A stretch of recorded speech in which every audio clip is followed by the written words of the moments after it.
সুপ্রিয় দর্শক, আসসালামু আলাইকুম। আপনাদের সঙ্গে রয়েছে আমি সাব্বির ফকির। আজ এসেছি খুলনা আধুনিক কারাগারে। এটি খুলনা জেলা কারাগার, নতুন নির্মিত হয়েছে এবং এটা হলো প্রশাসনিক ভবন। ভিতরে ঢুকলেই এবং তার পাশে রয়েছে আপনার যে আসামিরা ভিতরে ঢুকবে সেই মূল গেট, এবং তার পাশে রয়েছে ভিজিটরদের জন্য যে জায়গা, এখান থেকে আসামির সঙ্গে তারা দেখা করবে, যে লাল গেট দেখা যাচ্ছে। তার পাশে রয়েছে ক্যান্টিনে খাওয়া দাওয়া স্টাফদের জন্য, এবং এখানে রিসেপশন টিকিট কাটার ব্যবস্থা রয়েছে, কাউন্টার। এবং আমরা পুরো জেলা কারাগারটি ঘুরে আপনাদেরকে দেখাবো। একজন মানুষ, সে আসামি হলো, সে একজন মানুষ, তার থাকার জন্য যে ব্যবস্থাগুলো প্রয়োজন, সেই আধুনিকায়ন যেটা তারা বলছে, সেই আধুনিকায়নের কতটুকু তারা করতে পেরেছে এবং কতটুকু তারা করেছে, সেটাই আজকে ঘুরে দেখাবো। মূলত এসেছি নিউজ কভার করার জন্য, পাশাপাশি আপনাদের দেখানোর জন্য একটা ব্লগ তৈরি করছি। আপনারা সঙ্গেই থাকুন, ভিতরে ঢুকে বিস্তারিত দেখাচ্ছি। খুলনায় নির্মিত হয়েছে দেশের অন্যতম আধুনিক কারাগার। 288 কোটি টাকা ব্যয়ে জয়বাংলা মোড় সংলগ্ন রূপসা ব্রিজ বাইপাস সড়কের পাশে প্রায় 30 একর জায়গা জুড়ে গড়ে উঠেছে খুলনার নতুন কেন্দ্রীয় কারাগার। খুলনার আধুনিক কারাগারের প্রতিবেদন করার উদ্দেশ্যে প্রবেশ করেছিলাম আধুনিক কারাগারের ভিতরে।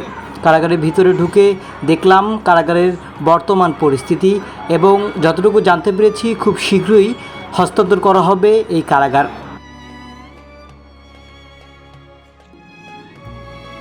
খুলনার পুরাতন কারাগারে মাত্র 678 জন বন্দির জায়গা থাকলেও এখন সেখানে রয়েছে 14 শতাধিক বন্দি।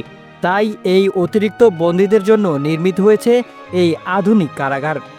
মাস্টার প্ল্যান অনুযায়ী এখানে বন্দি রাখা যাবে প্রায় 4000 জনকে।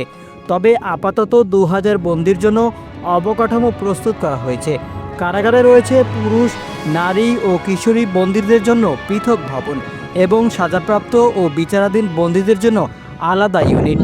এই যে জায়গাটি আপনারা দেখছেন, এখানে কারাগারের ভিতরে যে অপরাধীরা যে অপরাধ করে, যদি কোনো অপরাধী তারা লিপ্ত হয়, তাদের তাৎক্ষণিক বিচারের আওতায় আনার জন্য এই জায়গাটা তৈরি করা হয়েছে। ভিতরে যে দায়িত্বে থাকবেন জেলার, এবং যারাই দায়িত্বে থাকবেন তারা ভিতরে যে অপরাধীরা যদি ভিতরে কোনো অকারেন্স করে থাকে, তাদের তাৎক্ষণিক বিচারের কার্যক্রম করার জন্য এই জায়গাটি নির্ধারণ করা হয়েছে।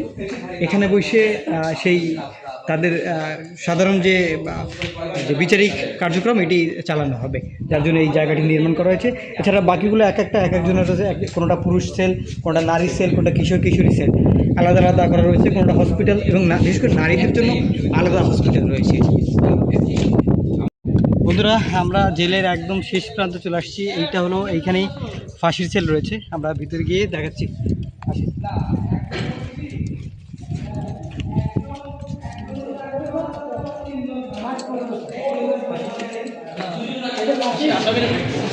এটা হলো কন্ডম সেল। পাশে আসামি যারা আছে তারা এই কন্ডম সেলে থাকবে।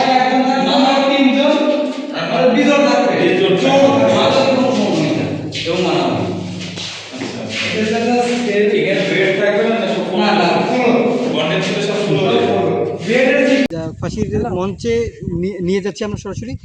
ফাঁসির কাছে যারা ঝুলবে সেই আসামিদের কন্ডম সেলে রাখা হয়, এবং ওই তার পাশে যে ফাঁসির মঞ্চ, সেখানে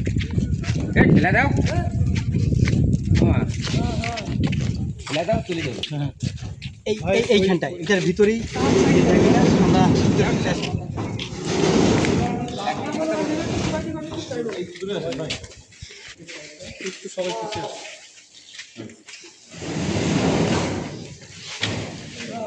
এটাই হলো সেই সেল, এইকে ফাঁসির মঞ্চ, এখানেই ফাঁসি দেওয়া হবে।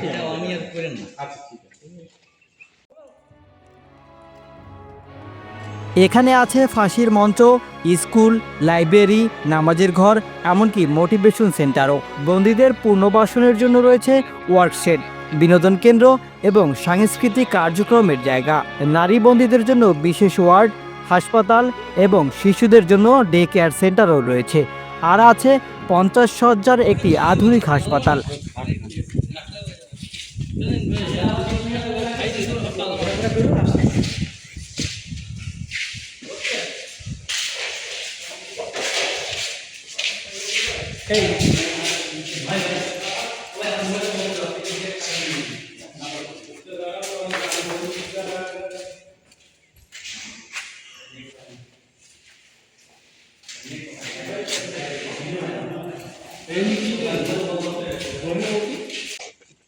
এটা হলো জেলের বর্ডার, চারপাশ এই হলো শেষ বর্ডার। এই লম্বা দেওয়াল টপকে যাওয়া কোনো কয়েদির পক্ষেই সম্ভব না। পুরো কারাগারে স্থাপনা করা হয়েছে প্রায় 5 কিলোমিটারের দীর্ঘ সীমানা প্রাচীর, আধুনিক ড্রেনেজ ব্যবস্থা, সৌরবিদ্যুৎ, বৃষ্টির পানি সংরক্ষণ ও পয়ঃবর্জ্য শোধন কেন্দ্র। 1912 সালে খুলনার সেই পুরাতন কারাগারটি এখন ইতিহাস হয়ে যেতে চলেছে। নতুন কারাগারটি শুধু বন্দী রাখার জন্য নয়, বরং একটি পূর্ণাঙ্গ সংশোধনাগার, যেখানে শিক্ষা, সংস্কৃতি আর পুনর্বাসনের সুযোগ থাকবে। খুলনার এই নতুন কেন্দ্রীয় কারাগার দেশের কারা ব্যবস্থাকে আরও আধুনিক, নিরাপদ এবং মানবিক করে তুলবে, এমনটাই আশা সংশ্লিষ্টদের।